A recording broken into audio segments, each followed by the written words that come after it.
Este podría ser el mayor secreto de la historia. Un mundo oculto de ciudades e instalaciones nucleares secretas construidas en Estados Unidos. Participaron 400.000 personas, aunque solo unas cuantas conocían la verdad. Nos decían exactamente qué hacer y no podíamos contárselo a nadie. Ocupó unos 2.000 kilómetros cuadrados. Supuso la construcción del mayor edificio del mundo. Costó miles de millones de dólares.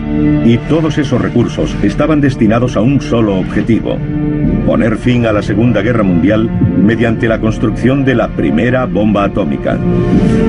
6 décadas después, un equipo de expertos regresa a los lugares que fueron secretos, donde se decidió el curso de la historia. En verdes valles y áridos desiertos, descubrirán y reconstruirán este mundo perdido. El ejército arrasó toda la población llamada Happy Valley. Desapareció. Mediante las últimas tecnologías informáticas y nuevas pruebas, el equipo desvelará la hazaña más compleja de ingeniería llevada a cabo. Este es el mundo perdido del Proyecto Manhattan.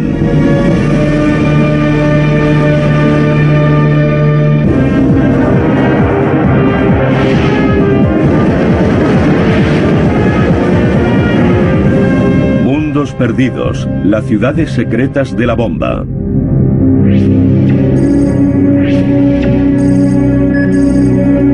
Oak Ridge, Tennessee. En 1941 esto solo era una remota zona agrícola. En 2 años, según los mapas y planos clasificados, se convirtió en una ciudad secreta. El gobierno se dio cuenta de que este proyecto iba a necesitar muchos trabajadores y empezaron a diseñar una ciudad que acabaría albergando a 75.000 personas. Sería el lugar donde se guardaría el mayor secreto de la Segunda Guerra Mundial. El gobierno fingía que no existía, ya que formaba parte del Proyecto X o Proyecto Manhattan, la carrera para construir la primera bomba atómica. El historiador David Bradshaw explora la actual Oak Ridge en busca de pruebas de su secreto pasado en tiempos de guerra. En 1939, un grupo de científicos, Albert Einstein entre ellos, alertaron al presidente Roosevelt de la posibilidad de que la Alemania de Hitler estuviera a punto de producir una bomba atómica. Roosevelt dio una orden. Estados Unidos debía ser el primero en desarrollar una bomba atómica a cualquier precio. Un hombre, el general Leslie Groves, recibió una autoridad sin precedentes y fondos ilimitados para lograrlo. Los necesitaría. Teóricamente la bomba atómica era posible en términos de la física, pero el diseño y otros muchos aspectos relacionados con su construcción eran totalmente desconocidos, por lo que suponía una gran apuesta. El terreno era el primer requisito. Los ingenieros sabían que el proceso para crear la bomba sería una labor intensiva. Groves construyó instalaciones en Nuevo México, en el estado de Washington, y aquí en Oak Ridge, Tennessee. David Bradshaw ha estado buscando en los archivos para averiguar cómo se construyó la instalación de Oak Ridge. Ha encontrado documentos que demuestran que Groves requisó 200 kilómetros cuadrados de tierra agrícola. Un área el doble de grande que la ciudad de Washington estaba a punto de ser transformada. Leslie Groves eligió este sitio para que se convirtiera en sede del Proyecto Manhattan. Si lo hubiésemos visto en 1941, solo habríamos visto granjas, casas, graneros y edificios rurales. Un paisaje que no había cambiado en 100 años. Escogieron este lugar por su protección. Un estudio del trazado nos muestra cómo este terreno encajaba perfectamente en las necesidades de Groves. Las montañas que rodean la zona protegerían los trabajos de ojos curiosos. Y el proyecto no solo era secreto, era de alto riesgo. Si algo iba catastróficamente mal, las montañas podrían proteger a la población de una explosión. En septiembre de 1942, los 1.000 propietarios de granjas de la zona recibieron una carta en la que se decía que para diciembre de ese año debían estar fuera de sus propiedades. Los Los granjeros cuyas familias habían trabajado la tierra durante generaciones recibieron el aviso pocas semanas antes de tener que abandonarlas. La única explicación recibida era que aquellas tierras debían destinarse al esfuerzo de guerra.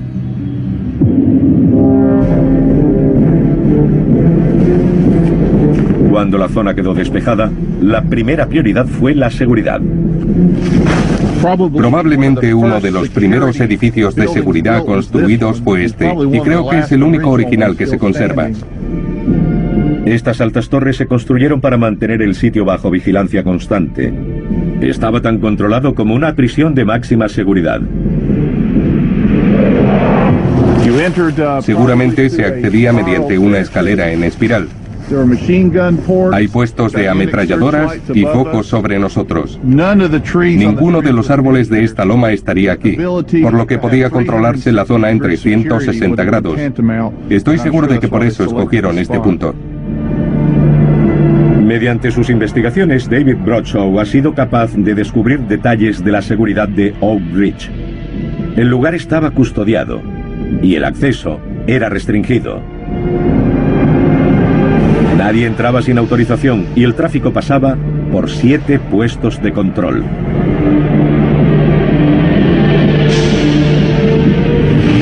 Oak Ridge estaba aislado del mundo exterior.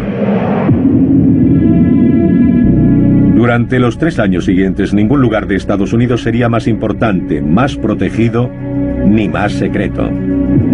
Además, Groves debía atraer a decenas de miles de trabajadores.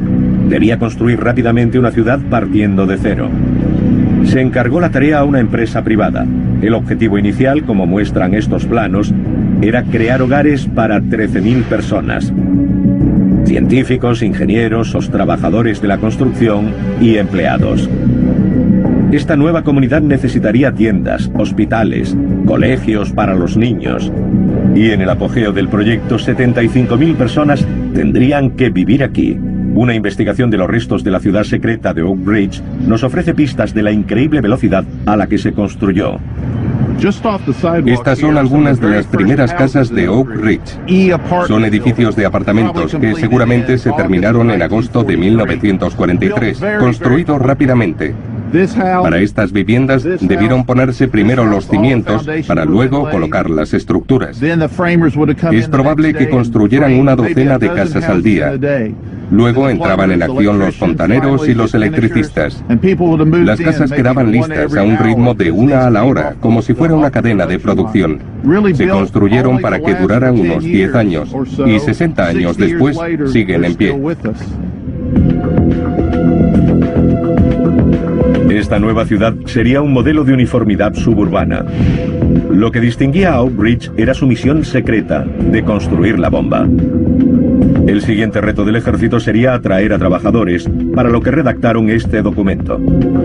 Es muy interesante. Es publicidad creada por el ejército.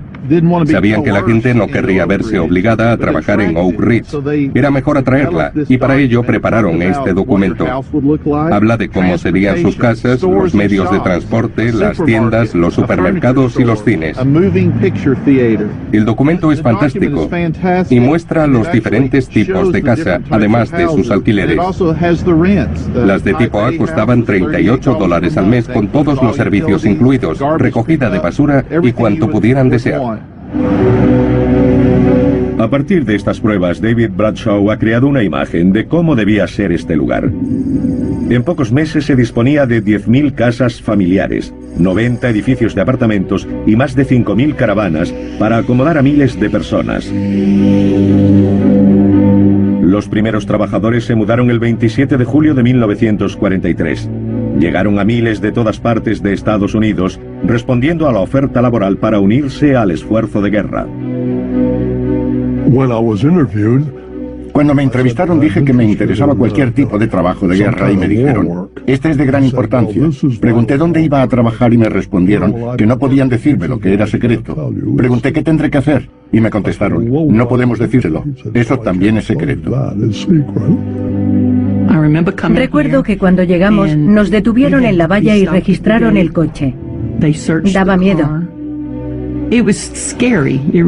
Cuando entramos en la zona aún daba más miedo porque aunque pensábamos que veníamos a una ciudad, no lo era.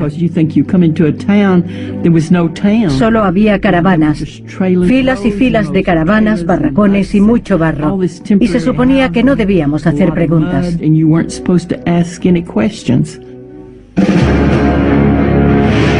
Aunque no lo sabían, estas gentes estaban en primera línea de guerra.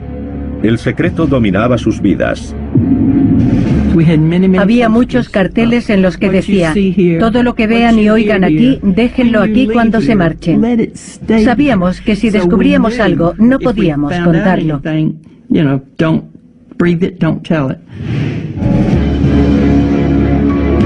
Con los elementos básicos ya disponibles, la seguridad, la mano de obra y los recursos, por fin podía comenzar el verdadero trabajo. El 95% de quienes trabajaban en Oak Ridge no tenían ni idea de en qué estaban implicados. Pero ahora sabemos con exactitud lo que lograron. La producción de la bomba requería enormes plantas de procesamiento de uranio, lo que llevó al mayor proyecto de construcción que el mundo ha visto.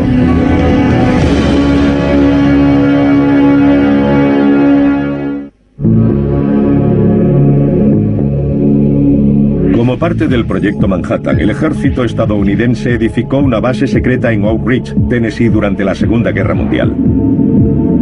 Escondida del mundo había una ciudad de 75.000 trabajadores y una planta de tratamiento nuclear llamada I-12. Había comenzado la carrera para enriquecer suficiente uranio para la primera bomba atómica del mundo. Se necesitaban 45 kilos de uranio. Su producción requeriría un proceso extraordinariamente complejo, sin precedentes. Lo que siguió sería el programa de ingeniería más intensivo y costoso de la historia. El inmenso complejo I-12 sigue siendo de alto secreto. Las instalaciones nucleares permanecen activas. Ray Smith, director durante muchos años, busca los restos de los edificios de la Segunda Guerra Mundial para poder contar su extraordinaria historia. En 1943, el general Groves, que dirigía el proyecto Manhattan, ordenó la construcción inmediata de 9 edificios industriales gigantescos. Bajo nosotros se encuentra el Complejo de Seguridad Nacional I-12. Fue construido como parte importante del proyecto Manhattan. Desde aquí podemos ver 3 de los 9 edificios principales. El coste fue de unos 447 millones de dólares. Están hechos de hormigón y acero. Y todos los materiales para la construcción de estas instalaciones se trajeron aquí en camiones y trenes. Cada uno de los 9 edificios medía aproximadamente 90 por 150 metros. Hoy todos siguen en pie y albergan pruebas de cómo se concibió esta enorme planta industrial. Al principio, cuando se planearon estos 9 edificios industriales, no se sabía con exactitud cómo sería el equipamiento que debían alojar. Pero sí que las naves debían ser enormes y que los equipos serían muy pesados. Por ello instalaron enormes grúas que pudieran levantar cualquier elemento necesario para el equipamiento y así poder obtener el uranio enriquecido para la primera bomba. Producir uranio para una bomba atómica era adentrarse en territorio desconocido. La rapidez era esencial y no había tiempo para experimentar o probar el proceso. Había que condensarlo todo en una sola fase. Se hacía la etapa de investigación y desarrollo piloto, a la vez que se diseñaba un enorme edificio que haría las veces de instalación industrial. Solo uno de los edificios sigue albergando su equipamiento original de tratamiento de uranio. Recibe el nombre de Beta 3 y se utilizó para el enriquecimiento de uranio hasta 1998. Hasta hace poco, los detalles exactos de su proceso, su localización y su construcción eran asunto de seguridad nacional. Pero explorando la historia secreta de este equipamiento, Ray Smith puede revelar lo que sucedió aquí. Estos equipos, los calutrones, se hicieron con grandes imanes a cada lado de una cámara de vacío. Estas unidades son muy pesadas. Por ese motivo la estructura es tan robusta, para soportar cada gran electroimán que tiene forma rectangular. Para funcionar necesitaban los electroimanes más grandes y caros jamás construidos. Pero durante la guerra, todo el cobre disponible estaba destinado a la fabricación de proyectiles. Los hombres de Grove dieron con una drástica alternativa. Alguien tuvo la genial idea de utilizar plata. Es muy buen conductor. Pero, ¿dónde conseguirla? En el Tesoro Público de Estados Unidos. Finalmente decidieron utilizar 14.000 toneladas de la plata almacenada en los depósitos para fundirla y convertirla en las bobinas de los imanes de I-12. Cuando Groves dispuso de la plata del erario, pudo empezar a construir la maquinaria denominada Calutrón. Ahora podemos revelar cómo funcionaban estos equipos. El uranio era calentado e introducido en el enorme campo magnético. Su fuerza era suficiente para separar diminutas cantidades de uranio 235 de la materia prima. 38 imanes componían cada calutrón, y en este edificio hay 36. En total, había 1.152 en el complejo. Los imanes eran tan grandes que había que alejar a la gente de ellos, y no estaba permitido el uso de ninguna herramienta que pudiera ser atraída. De hecho, pintaron una línea roja para advertir a la gente de que no podían acercarse más. Si alguien lo hubiera hecho llevando en el bolsillo algo de metal, habría sido atraído. Liberar a la persona resultaría imposible a menos que hubieran cortado la tela que envolvía al objeto. Las pruebas demuestran que la energía consumida era tan elevada que durante el tiempo que duró esta misión de guerra, el Proyecto X utilizó una séptima parte de toda la electricidad generada en Estados Unidos. 1.152 máquinas funcionando las 24 horas del día, 7 días a la semana durante todo el año. Estas máquinas no eran manejadas por científicos, sino por mujeres con titulación de grado medio. Las llamaban las chicas de los calutrones y apenas sabían en lo que estaban implicadas. Sabíamos que hacíamos algo para el esfuerzo de guerra, pero fue una sorpresa. Nos alegrábamos de poder contribuir. Teníamos diales que debíamos girar para subir y bajar.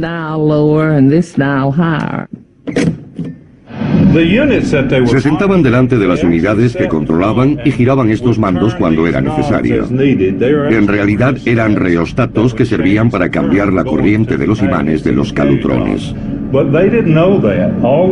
Entonces no sabían eso, solo que el medidor debía mantenerse en un número determinado y había que ajustarlo. No tenían ni idea de lo que estaban haciendo. Nunca se decía nada. Si hablábamos de algo era ¿qué hiciste anoche? ¿Dónde fuiste? Pero nunca del trabajo. Todas las chicas eran jóvenes, guapas y muy sociables. Nos divertíamos. Ray ha descubierto que los científicos no estaban muy convencidos de que estas jóvenes fueran capaces de llevar a cabo un trabajo tan importante. Organizaron un concurso en el que los científicos manejaban un panel de control y las chicas de los calutrones otro. Lo hicieron durante una semana y al finalizar, las mujeres ganaron a los científicos.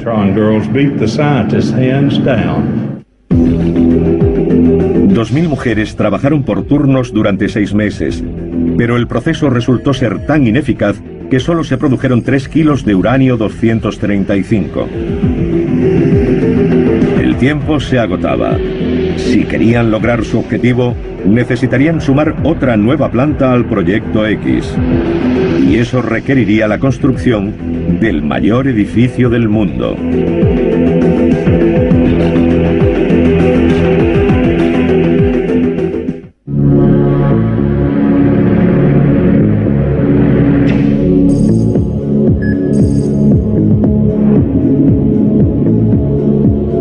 Este edificio en ruinas fue una vez el más grande del mundo. Llamado K-25 fue clave para el Proyecto Manhattan y se diseñó para incrementar la producción del uranio 235 tan necesitado.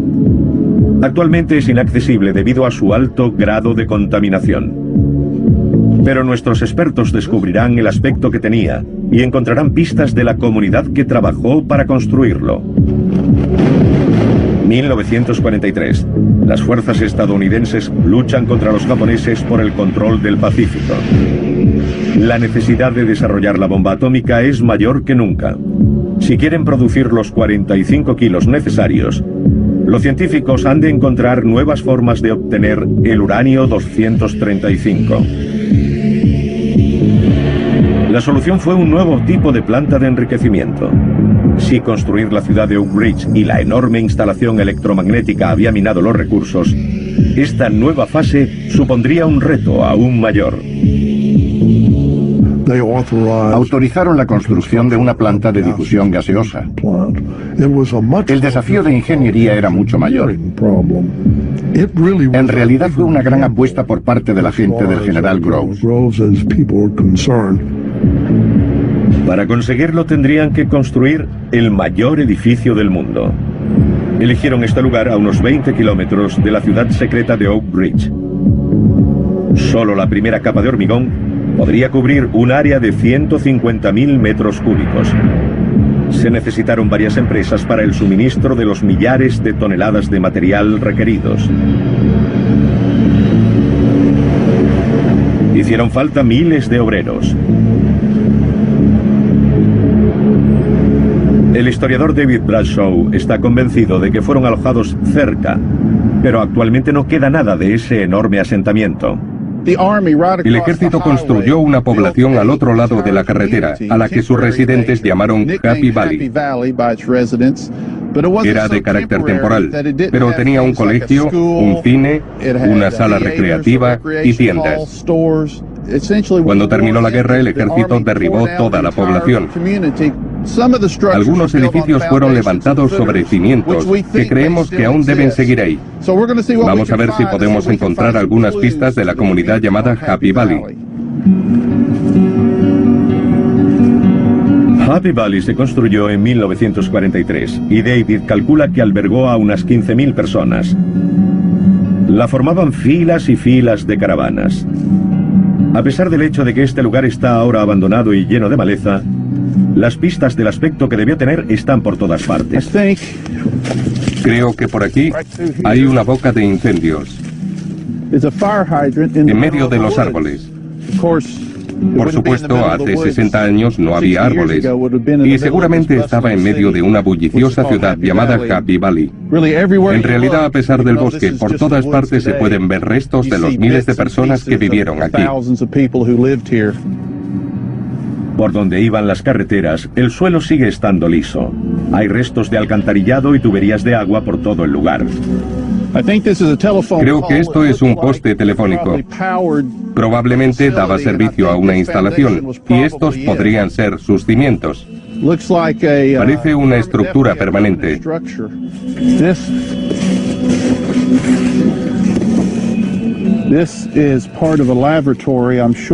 Esto es parte de un váter, estoy seguro.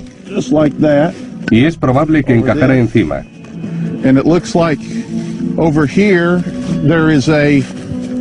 Por aquí están los restos de lo que debió ser un servicio de hombres de la zona de los barracones.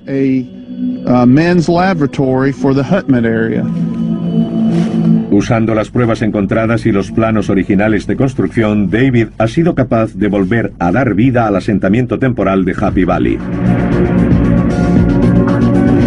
Durante 24 meses, entre 1943 y 1944, esta fue una ciudad próspera. Los habitantes eran alojados en caravanas y soportaban unas condiciones muy duras mientras construían la instalación K-25. Este es el edificio que se afanaban en terminar. Puede que hoy esté en ruinas, pero al explorar la zona encontramos pistas de su secreto pasado. Con un coste de 512 millones de dólares, hoy equivalentes a 7.500 millones de euros, tiene el tamaño de 35 campos de fútbol y fue construido para producir 45 kilos de uranio enriquecido. Es una estructura absolutamente fantástica. El edificio tiene 4 pisos de altura por este lado. En vez de construirlo con 1,5 kilómetros de largo, le dieron forma de U. Y lo que vemos ahora es uno de los brazos de esa U, que mide casi 1 kilómetro. Cada uno de los brazos tiene 120 metros de ancho. El motivo por el que el K-25 tenía que ser tan grande era que el proceso a llevar a cabo en su interior iba a ser muy complejo.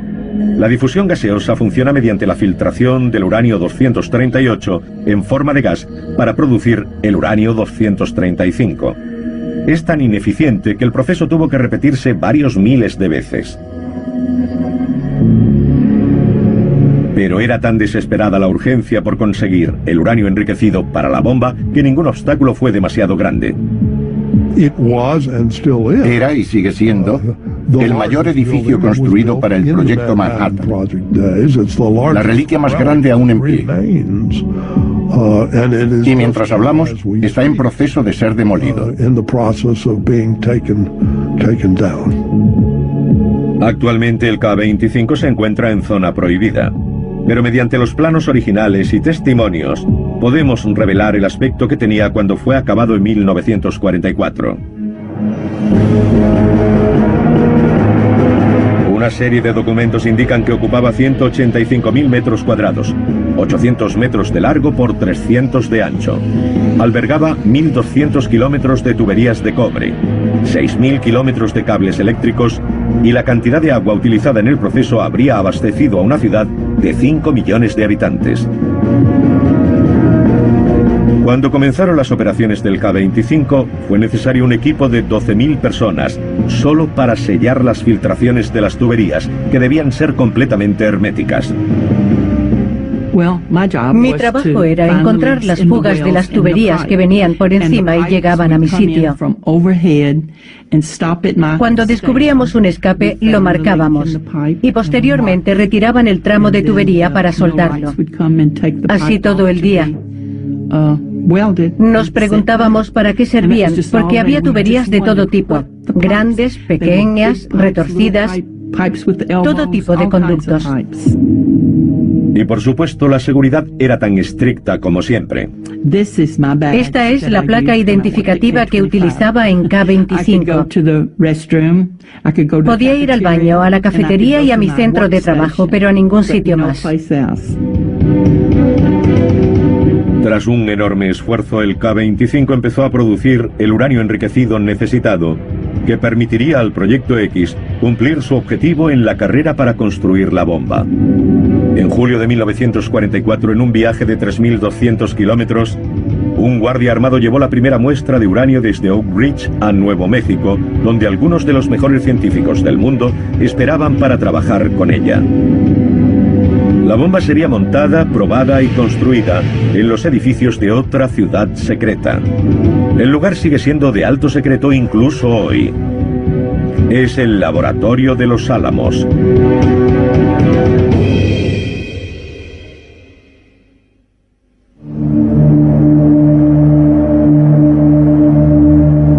En el corazón de Nuevo México está el lugar más importante del Proyecto Manhattan, Los Álamos. Estas siguen siendo instalaciones secretas en las que se diseñan armas nucleares. Pero a finales de los años 40 eran conocidas simplemente como Proyecto Y. Aquí se diseñaron y construyeron las bombas que acabaron con la Segunda Guerra Mundial. Queda muy poco de los edificios del Proyecto Manhattan. Pero nuestro equipo de expertos examinará los documentos históricos y las ruinas en busca de pistas que nos revelen qué aspecto tenía. El arqueólogo John Isaacson ha estudiado las instalaciones de los Álamos para comprender por qué Groves y su director científico, J. Robert Oppenheimer, escogieron este lugar. Nos encontramos donde antes estaba la puerta principal del laboratorio, creado en 1943. Buscaban un lugar remoto, y en aquellos días este lo era. También querían que no tuviera vulnerabilidades de seguridad, y este terreno ofrecía las mejores características para construir un laboratorio. Cuando Groves y Oppenheimer llegaron aquí por primera vez, este lugar era sede del elitista rancho escuela. Los chicos fueron graduados rápidamente, la tierra fue requisada y los ingenieros entraron en acción. El salón de actos de la escuela, Fuller Lodge, aún sigue en pie. Este lugar se convirtió en el centro social del proyecto Manhattan y se celebraron aquí muchos actos. Como Oak Ridge, Los Álamos fue construido rápidamente. Su alojamiento consistía en casas temporales y caravanas. Posteriormente, Oppenheimer sería conocido como el padre de la bomba atómica. Se le ordenó reunir a algunos de los mejores cerebros de Estados Unidos para que trabajaran con él en estas aisladas instalaciones. Uno se licenciaba en una prestigiosa universidad de la costa este de Estados Unidos o de Europa y era reclutado para trabajar en un proyecto secreto, sin saber ni siquiera dónde. Había que presentarse en una oficina de Lamy, Nuevo México. Lo primero que uno se pregunta es, ¿dónde está Lamy? Un día lo llevan de viaje por carreteras polvorientas hasta un campamento en medio de ninguna parte. Allí le dicen que debe llevar a cabo uno de los trabajos científicos más innovadores y creativos de la historia de la humanidad. Y uno piensa que esa gente se ha vuelto completamente loca. Pero esa era la realidad de aquellos días. Está claro que las condiciones en las que trabajaba aquí este grupo de científicos de élite eran bastante precarias. El lugar fue levantado rápidamente por el ejército. Utilizaron todos los materiales disponibles. Trajeron madera y levantaron casuchas y cabañas en las que llevaban a cabo experimentos que revolucionarían a la humanidad. En el curso de 3 años fueron construidos más de 600 edificios técnicos. Ahora solo quedan 30, entre los que se encuentran los modernos edificios del laboratorio actual. John Isaacson y Ellen McGee centran su investigación en el lugar en el que los ingenieros crearon el arma para detonar la primera bomba atómica. Hacen labor de detectives para reunir los detalles del aspecto que debía tener el edificio y qué sucedió aquí. Nos encontramos en un edificio llamado Emplazamiento del Cañón o Búnker del Periscopio. Fue aquí donde se diseñó el mecanismo de disparo del arma de uranio. La teoría es simple: disparar un trozo de uranio por un cañón para que colisione con otro. Los dos se fusionan y dan como resultado una detonación nuclear. Pero en la práctica la explosión debía estar perfectamente sincronizada. En este edificio la teoría de los científicos se convirtió en una realidad.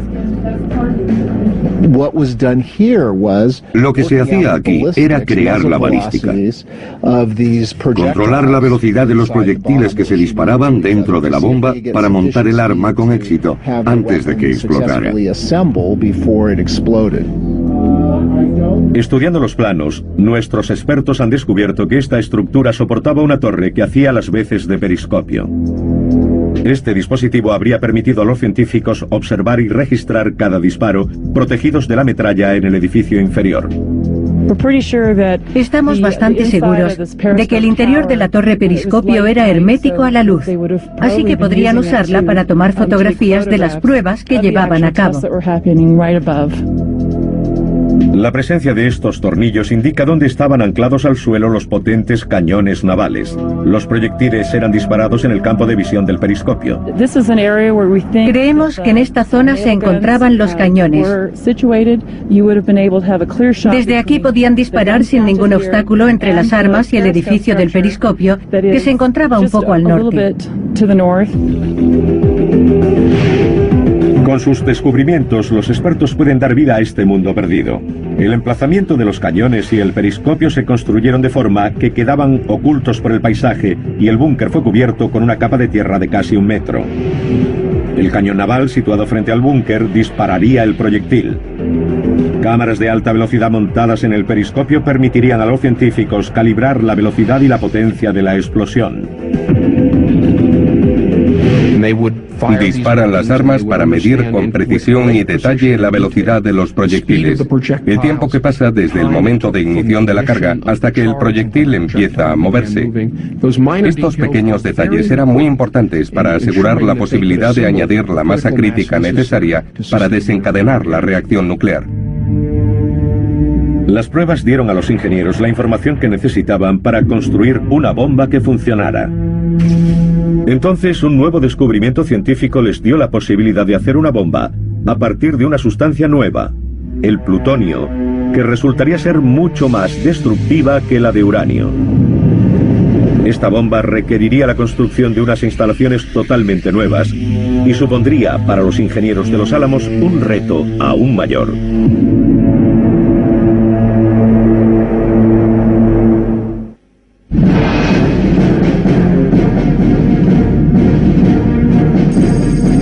Estas son las instalaciones V de Los Álamos, un conjunto de destartalados cobertizos abandonados hace años.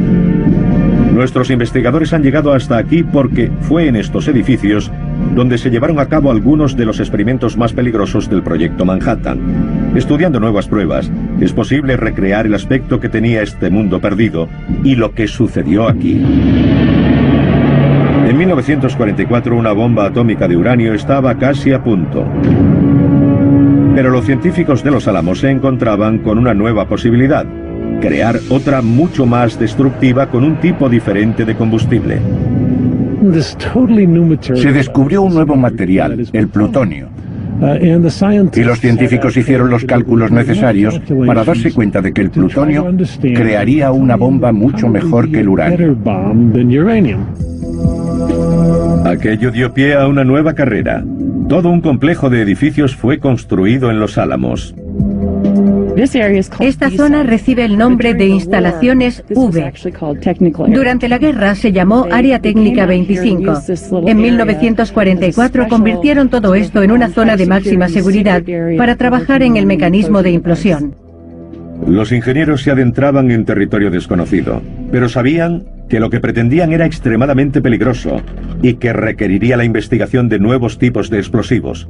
La idea era empezar con una esfera de plutonio y comprimirla con potentes explosivos hasta el punto en que alcanzara una reacción crítica. Esto suponía un reto para el desarrollo de los explosivos, ya que normalmente estos se utilizaban para explosionar cosas, no para implosionarlas. Así fue como nació este concepto. El ejército necesitaba que el trabajo se hiciera deprisa, por lo que no se perdió tiempo en la construcción de talleres de explosivos. Gran parte de este material fue rescatado de otros proyectos de construcción. Así es. Porque cuando decidieron construir estas instalaciones para no perder tiempo, reutilizaron el material disponible de otros lugares para acabar la tarea rápidamente. Los diseñadores sabían que la gente que iba a trabajar en las instalaciones V tendría que manipular potentes explosivos, a menudo inestables. Los expertos implementaron una serie de medidas de seguridad en la construcción. Esto es parte de una superficie que estaba en todos los edificios de la zona. Es un material inhibidor de chispas, aplicado en el suelo, dado que trabajaban con potentes explosivos. No solo las chispas suponían una amenaza, también lo era el extraño clima de Nuevo México. Esta es una de las zonas con mayor índice de impacto de rayos de Estados Unidos. Durante el verano y la época de monzón caen muchos rayos, por lo que suponían un gran problema en esta zona de explosivos. La función de los ingenieros en las instalaciones V era colocar los explosivos alrededor de un núcleo de plutonio y verificar que no había la más mínima grieta, ya que podría interrumpir el importante proceso de detonación, que debía ser absolutamente uniforme. El mayor temor en tan arriesgadas operaciones era que se prendieran por accidente las toneladas de TNT almacenadas. Por ello, los edificios claves eran rodeados de muros protectores llamados berms. Este muro que tenemos detrás es un berm y fue construido a modo de protección contra los explosivos. Estos muros fueron diseñados durante la elaboración del proyecto para la protección de la gente y los edificios que había tras ellos, de forma que limitaran el daño en caso de accidente.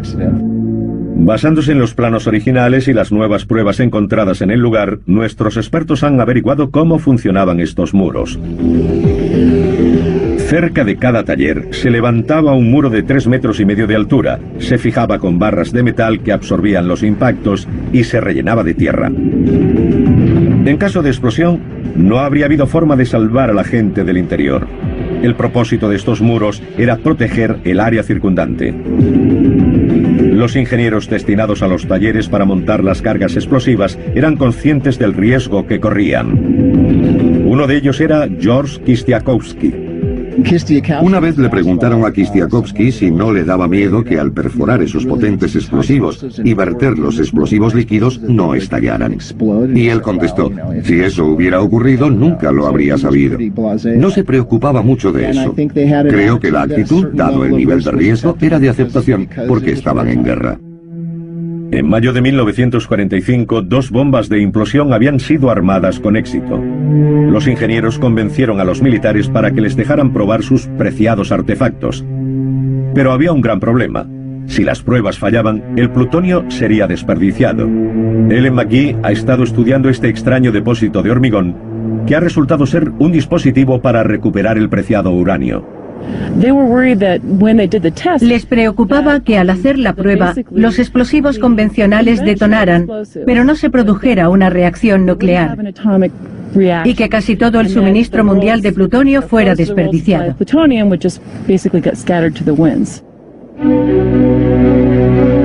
La solución que dieron los ingenieros fue construir este enorme depósito de 200 metros de diámetro. Si fallaba la detonación del plutonio, el TNT simplemente lo esparciría en este depósito. El agua sería filtrada y se recogería el plutonio. Pero al acabarse el tiempo, este enfoque fue abandonado.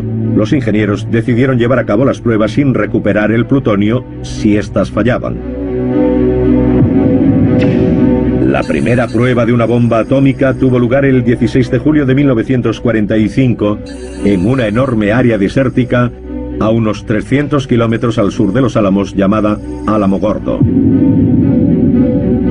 Antes de la primera detonación, los ingenieros temían que la bomba no fuera lo bastante potente, o peor, que hubieran creado algo totalmente incontrolable. Una de las mayores incertidumbres asociadas con la primera prueba era cuánta energía produciría, cuál sería el rendimiento de la bomba. De hecho, los científicos hicieron una serie de apuestas sobre si la ignición provocaría una reacción entre el nitrógeno y el oxígeno de la atmósfera, haciendo que ésta ardiera y causando como consecuencia una deflagración total. 27 meses de trabajo. Una inmensa cantidad de recursos humanos y materiales movilizados en secreto con un coste de 2.000 millones de dólares. Todo culminó aquí, con la detonación de la primera bomba atómica.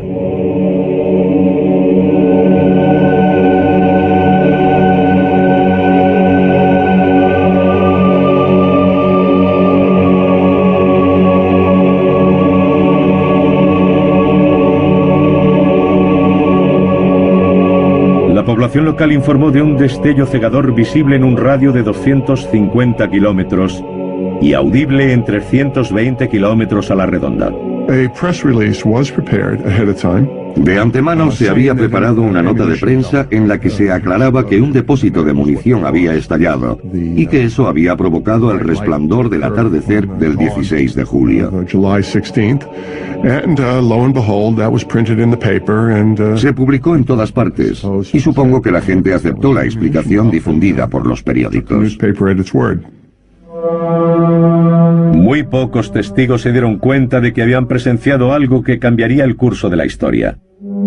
La mayor fuerza de destrucción que el mundo había visto, nacida del mayor proyecto de construcción llevado a cabo. La logística es alucinante. Actualmente hacen falta 27 meses para redactar un informe de impacto medioambiental. Y estas personas fueron capaces de conseguir todo eso en el mismo tiempo. 3 semanas después de la prueba, la primera bomba atómica de uranio estallaría sobre la ciudad japonesa de Hiroshima. Y una de plutonio arrasaría Nagasaki 3 días después. Con el fin de la guerra, estos edificios fueron abandonados y ocultados tras vallas y un muro de secretismo.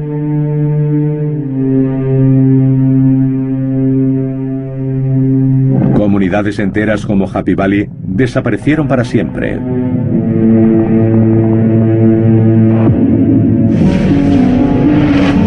Pero su legado aún perdura en una nueva generación de secretos tecnológicos nacidos del mundo perdido, del Proyecto Manhattan.